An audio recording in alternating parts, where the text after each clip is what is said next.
नमस्कार। मैं कमलेश कबीर आपका एक बार फिर स्वागत करता हूं इस नए एपिसोड में।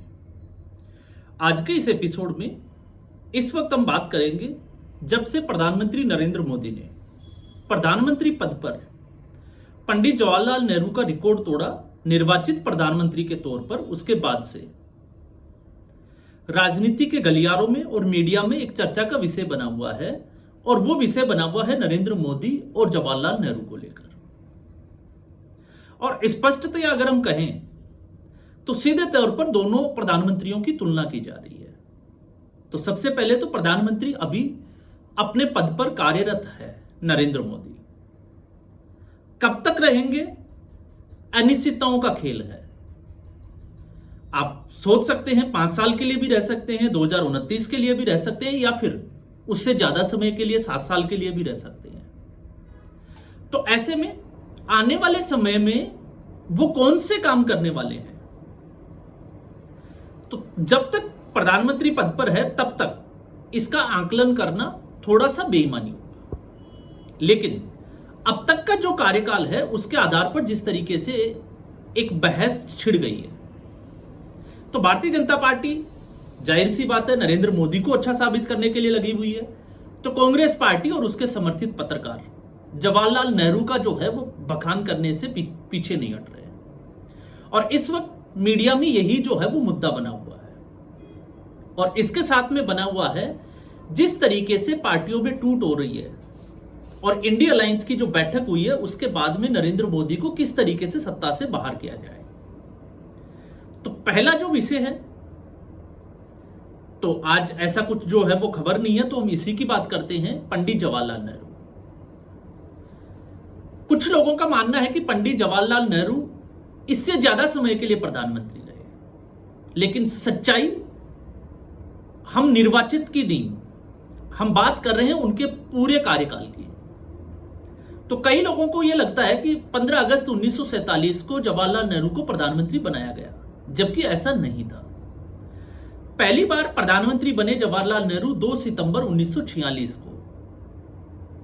ब्रिटिश आप कह सकते हैं काउंसिल, या आप कोई भी नाम दे सकते हैं, और उन्होंने जो शपथ ली थी वो ब्रिटेन की महारानी के समक्ष जो है वो समर्पण की शपथ ली थी।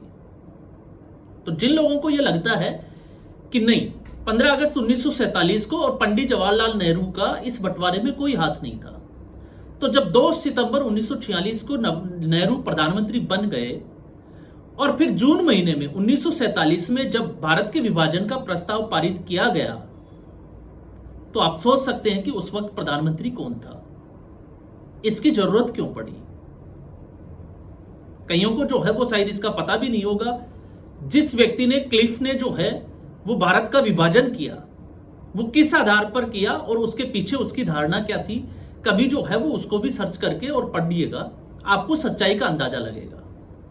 और उससे भी बड़ी बात, जिस कांग्रेस की जो कार्य समिति ने यह प्रस्ताव पारित किया, उसके बावजूद उसने कभी भी रेखाओं का सीमांकन किया ही नहीं था। और स्थिति यह हुई कि माउंटबेटन, जिसकी छत्र छाया में नेहरू प्रधानमंत्री बने, माउंटबेटन एक दिन पहले पाकिस्तान में होते हैं और वहां पर मोहम्मद अली जिन्ना को शपथ दिलवाते हैं। अगले दिन 15 अगस्त को वो भारत आते हैं और लाल किले पर पंडित जवाहरलाल नेहरू को आजाद भारत के प्रधानमंत्री के रूप में शपथ दिलवाते हैं। और उसी दिन या उससे भी पहले आप देखिए कि दूसरी तरफ भारत और पाकिस्तान की सीमा के ऊपर कत्लेआम मचा हुआ था, लेकिन दोनों ही तरफ, एक तरफ मोहम्मद अली जिन्ना तो दूसरी तरफ पंडित नेहरू, ये स्वाधीनता के नहीं प्रधानमंत्री बनने के जो है वो जश्न में डूबे हुए थे। और उसके 2 दिन बाद 17 अगस्त को यह क्लियर किया गया था कि भारत और पाकिस्तान की सीमा जो है वो कहां तक होगी। दूसरा हम आते हैं, इससे आगे अगर बढ़कर देखें तो मनोनीत प्रधानमंत्री और फिर कश्मीर, जम्मू कश्मीर का जो विवाद है उसके ऊपर जो है वो हमेशा बहस चलती है, लेकिन उसकी सच्चाई एक और है कि जब भारत आजाद हो गया तो आजाद कश्मीर का प्रधानमंत्री, या आप कहिए कि जो जनरल था, गवर्नर था, वो माउंटबेटन को किस हैसियत से जो है वो बनाया गया 2 साल के लिए, उनकी सेवाओं को एक्सटेंड कर दिया गया। तो माउंटबेटन जम्मू कश्मीर में ऐश मौज करते रहे। और उस वक्त की तो जो है वो किताबें भी अवेलेबल है कि किस तरीके से जवाहरलाल नेहरू रिलैक्स होने के लिए माउंटबेटन फैमिली के साथ जो है वो जश्न मना रहे थे। लेकिन ये क्या है, ये कुछ चीजें जो है वो बहस में आ चुकी भी होती है और कई बार जो है वो हमारे नजर से बच भी जाती है। इसके अलावा अगर आप देखोगे तो नेहरू जो सिगरेट पीते थे 555, और आपको वो किस्सा याद होगा जब वो मध्य प्रदेश की यात्रा पर थे और उनके पास में सिगरेट खत्म हो गई थी, तो 555 जो ना ब्रांड की सिगरेट थी, जो 5 रुपए की शायद उस वक्त आती थी, उसको लाने के लिए पूरा एक एरोप्लेन भेज दिया गया था। तो किस्से और कहानियां जो है वो सबकी बहुत है। नरेंद्र मोदी को आपने देखा होगा एपस्टीन फाइल में घसीटने का पूरा प्रयास किया जा रहा है। क्यों किया जा रहा है? आखिर इस व्यू रचना के पीछे कांग्रेस पार्टी की रणनीति क्या है? उसकी रणनीति यह है कि किसी भी तरीके से पंडित नेहरू के तरह नरेंद्र मोदी को भी उसी कैटेगरी में खड़ा कर दिया जाए। तो पंडित नेहरू को कौन सी कैटेगरी में खड़ा किया और किसने किया? क्या भारतीय जनता पार्टी ने किया? और मुझे लगता है कि इस धारणा को भी जो है वो बदल देना चाहिए, क्योंकि आरोप भारतीय जनता पार्टी पर लगते हैं, लेकिन जब हम सच्चाई की बात करें, फैक्ट्स की बात करें, तो कांग्रेस पार्टी में नेहरू को जिस तरीके से रिप्रेजेंट किया उसमें कांग्रेस पार्टी का ही सबसे बड़ा हाथ था। तो पहले तो किसने किया? पंडित नेहरू और उसके आसपास के नेताओं ने। अब पंडित नेहरू के आसपास के नेता कौन थे?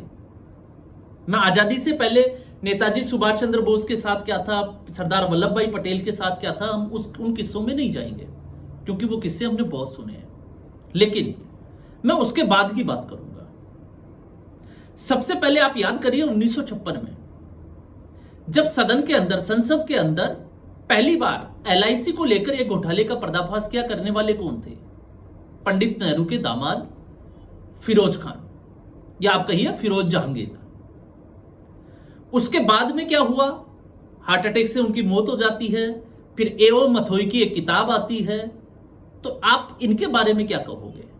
ये तो कोई भारतीय जनता पार्टी के नहीं थे, ये तो कांग्रेस पार्टी से ही जुड़े हुए थे।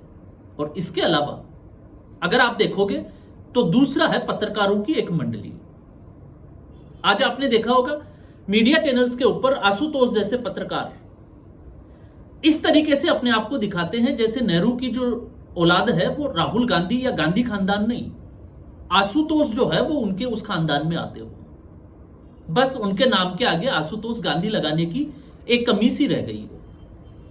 लेकिन इसी आशुतोष ने जब आम आदमी पार्टी ज्वाइन की थी, और आप याद करिए 2016 का एक कांड, 2015 में विकास तोमर एक फर्जी डिग्री के मामले में कानून मंत्री होते हुए जेल गया, और 2016 में संदीप कुमार महिला एवं बाल कल्याण विकास मंत्री, जिसकी 2 महिलाओं के साथ में एक सेक्स सीडी जो है वो वायरल हुई, और उसको डिफेंड करने के लिए आशुतोष ने एक ट्वीट किया सोशल मीडिया पर, और जो पोस्ट किया उस पोस्ट में सीधे तौर पर उन्होंने पंडित नेहरू ही नहीं महात्मा गांधी तक के ऊपर जो है वो आरोप लगाए। और क्या आरोप लगाए? कि महात्मा गांधी का जिस तरीके से सरला चौधरी के साथ संबंध। अब सरला चौधरी आप सर्च करिए, रविंद्रनाथ टैगोर के शांति निकेतन से उसका क्या जो है वो लिंक था, क्या संबंध था, और गांधी से क्या संबंध था। तो गांधी को लेकर भी बहुत सारी किताबें जो है वो आपको मिल जाएगी। इसके अलावा ऐसा नहीं है कि सिर्फ महात्मा गांधी या जवाहरलाल नेहरू की ही बात की हो, अटल बिहारी वाजपेयी की भी बात की, जिसमें रानी कौर के साथ उनका नाम जोड़ा गया। और वो किस्सा कई बार जो है वो आप राजनीतिक गलियारों में सुने होंगे कि किस तरीके से अटल बिहारी वाजपेयी का जो है वो एक प्रेम संबंध, उसको लेकर जो है वो चर्चाएं रहती है राजनीति में। और उसके बाद में आता है पंडित नेहरू। तो पंडित नेहरू के बारे में एडविना ही नहीं, बहुत सारी औरतों के साथ संबंध के बारे में इसी आशुतोष ने लिखा था। और आज यही आशुतोष जैसे पत्रकार जो 2014 से पहले, मैं हमेशा कहता हूं कि सरकार के साथ बैठकर सत्ता की मलाई चाटते थे, अब जब उनके धंधे बंद हो गए तो वो नरेंद्र मोदी को कोसने के लिए अपनी डीपी की जगह जवाहरलाल नेहरू की डीपी लगाते। तो ये एक वास्तविकता है जिसको आप नकार नहीं सकते। क्या पंडित नेहरू ने अक्साई चीन, चीन को नहीं दिया लद्दाख का उस हिस्से को काटकर, या पीओजेके जिसकी आज हम बात करते हैं जहां पर बगावत चल रही है, क्या वो हिस्सा पंडित नेहरू ने नहीं दिया? तो ऐसे बहुत सारे मामले जो है वो पंडित नेहरू के समय में भी। और अब जब उनकी तुलना की जाती है, ये तुलना इसलिए की जाती है क्योंकि जब हम एपस्टीन, क्योंकि कई लोगों को एपस्टीन फाइल का सच जो है वो भी जानना चाहिए। और एपस्टीन फाइल की सच्चाई क्या है, आप थोड़ा सा एक कॉमन सेंस अगर आप लगाओगे तो 2000 में अगर आप अमेरिका में सरकार देखोगे तो किसकी थी? बिल क्लिंटन की। और 2001 में पहली बार मुख्यमंत्री बने नरेंद्र मोदी गुजरात के। उसके बाद 2002 गोधरा कांड हो जाता है, और गोधरा कांड के बाद में अमेरिका ने वीजा बैन कर देते हैं नरेंद्र मोदी का। फिर यूपीए की सरकार आती है, भारत में सत्ता बदल जाती है, कांग्रेस पार्टी की सरकार आती है, 10 साल तक उसका शासन होता है। और 2013 में हिलरी क्लिंटन, जो बिल क्लिंटन की पत्नी होती है, वो रक्षा मंत्री होती है अमेरिका में।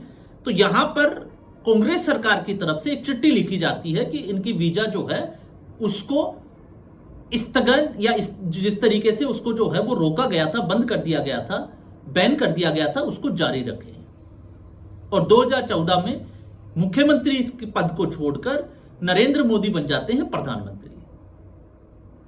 और 2014 के बाद में अमेरिका उनके वीजा को जो बंद कर दिया गया था, रोक दिया गया था स्थायी तौर पर, उसको जो है वो हटा देता है, प्रतिबंध को। तो एपस्टीन फाइल कब से शुरू होती है? 2004 से। और 2013 में आते आते जो है वो जेफरी एपस्टीन की गिरफ्तारी हो जाती है। अब सवाल ये उठता है कि जब जिस व्यक्ति के वीजा पर रोक लगी हुई हो वो अमेरिका कैसे गया होगा? आप खुद सोच कर देखिए। तो ये है सच्चाई। तो ये जबरदस्ती जो है वो एक तरीके से छवि खराब करने के लिए ये चस्पा किए जाने का एक तरीका है। अब ये अलग बात है कि 2014 के बाद में कांग्रेस पार्टी ने भरपूर प्रयास किया, लेकिन एक भी आरोप चस्पा नहीं हुआ। अब ऐसी स्थिति में पंडित नेहरू 17 साल के आसपास जो है वो प्रधानमंत्री रहे, तो बहुत सारे उद्घाटन, बहुत सारे काम जो है वो उनके हाथों से हुए, उसको नकारा नहीं जा सकता। लेकिन सच्चाई यह भी है कि पंडित नेहरू ने अपने जो काम थे वो तो करने ही थे, उससे ज्यादा भारत को मुश्किलों में भी डाला, और उसका जिक्र करना कोई गुनाह नहीं है। फिर चाहे वो पाकिस्तान के साथ समझौता हो, जम्मू कश्मीर के राजा, हिंदू राजा को जो है वो वहां से विस्थापित होने के लिए मजबूर कर देना हो, ऐसे बहुत सारे कारनामे जो है वो पंडित नेहरू ने किए। तो इसलिए इस वक्त ये चर्चा का विषय बना हुआ है। तो 3 बार निर्वाचित प्रधानमंत्री और उसके बाद में कार्यकाल, तो कार्यकाल की दृष्टि से पंडित नेहरू से आगे दिखाई दे रहे हैं नरेंद्र मोदी। अब हम आते हैं इसके बाद में दूसरे विषय के ऊपर। जिस तरीके से पार्टियों को तोड़ने की बात करी जाती है, लोकतंत्र की बात की जाती है, तो क्या भारतीय राजनीति के इतिहास में पहली बार कोई पार्टी टूट रही है? कि टीएमसी टूट गई, शिवसेना टूट गई, या फिर जो है वो एनसीपी शरद पवार टूट गई। लेकिन अगर आप इनके आंकड़ों को देखोगे, शरद पवार ने किसको तोड़ा? कांग्रेस पार्टी को। ममता बनर्जी किसको तोड़कर आई? कांग्रेस पार्टी को तोड़कर आई। और यह सिलसिला कब से चला? यह सिलसिला चला इंदिरा गांधी के समय, क्योंकि कांग्रेस पार्टी को पहली बार तोड़ने का अगर किसी ने काम किया तो इंदिरा गांधी ने किया। कांग्रेस आई 1967 के बाद में। और आज स्थिति यह हो गई है कि इनके पास में राजनीतिक जमीन जब बची नहीं, तो ये सब लोग जो है वो सिर्फ एक ही सपना देख रहे हैं कि किसी भी तरीके से नरेंद्र मोदी को हटा दिया जाए। अब कैसे हटाया जाए? क्या चुनाव में उनको लड़कर हराया जा सकता है? तो विपक्ष इस मामले में जो है, आप और हम कंफ्यूज हो सकते हैं, विपक्ष इस मामले में जो है वो बिल्कुल क्लियर है कि नरेंद्र मोदी को चुनावी राजनीति में नहीं हराया जा सकता। क्यों नहीं हराया जा सकता? फिर आप उसको भारतीय जनता पार्टी की कार्यशैली कहिए, उसकी रणनीति कहिए, या उनका काम करने का तरीका कहिए। तो इस मामले में यह विपक्षी गठबंधन इस बात को स्वीकार कर चुका है। इसीलिए आपने देखा होगा इलेक्शन कमीशन, अब आजकल तो जो है वो सुप्रीम कोर्ट पर भी आरोप लगने लगे। लेकिन जब लोग ये पार्टियां जब सत्ता में थी तो इन्होंने क्या किया? इन्होंने भी तो वही किया कि केंद्र सरकार की जो योजना है उसको पश्चिम बंगाल में लागू नहीं होने देंगे, लेकिन आज ये एक जगह इसलिए इकट्ठा हो गए क्योंकि इनकी स्थिति ठीक वैसी है जब जब आप देखिए दूसरी पार्टियों की है। तो इसमें ऐसा नहीं है कि ये लोग किसी विचारधारा के मिलते या लोकतंत्र के लिए या संविधान बचाने के लिए खड़े हैं। नहीं, ये अपने परिवार को बचाने के लिए खड़े हैं और जनता को सिर्फ और सिर्फ मूर्ख समझते हैं और मूर्ख बनाने का प्रयास कर रहे हैं। अब यह अलग बात है कि जनता इनके बहकावे में नहीं आकर फिर भी जो है वो चुनावी राजनीति में जैसे ही जाते हैं वो भारतीय जनता पार्टी की तरफ लौट जाते हैं। तो राहुल गांधी भले ही जो है वो कितना ही विष पी ले, लेकिन वो विष पीकर भगवान शंकर नहीं बन सकते। ये इस भारतीय राजनीति की सच्चाई है। और आप देख लीजिएगा, कभी भी वो चाहे कितना ही विष पीते रहे, वो कहें कि मैं जो है वो नीलकंठ बन रहा हूं, लेकिन वो जानते हैं कि नरेंद्र मोदी को हराना मुश्किल ही नहीं, नामुमकिन है। ऐसा नहीं है कि भारतीय जनता पार्टी मौका नहीं देती, भारतीय जनता पार्टी मौका देती है, लेकिन कहीं ना कहीं विपक्ष जो है वो जनता की नब्ज को समझने में नाकामयाब होता है। और वो इसलिए होता है क्योंकि उनको पार्टी बचानी है और किसी व्यक्ति विशेष की छवि को बचाने का प्रयास करना है। और यही इस वक्त राजनीतिक चर्चा का विषय बना हुआ है। तो आज के एपिसोड में बस इतना ही। उम्मीद करूंगा वीडियो एपिसोड आपको पसंद आया होगा। वीडियो को लाइक करें, शेयर करें, चैनल जरूर सब्सक्राइब करें। धन्यवाद।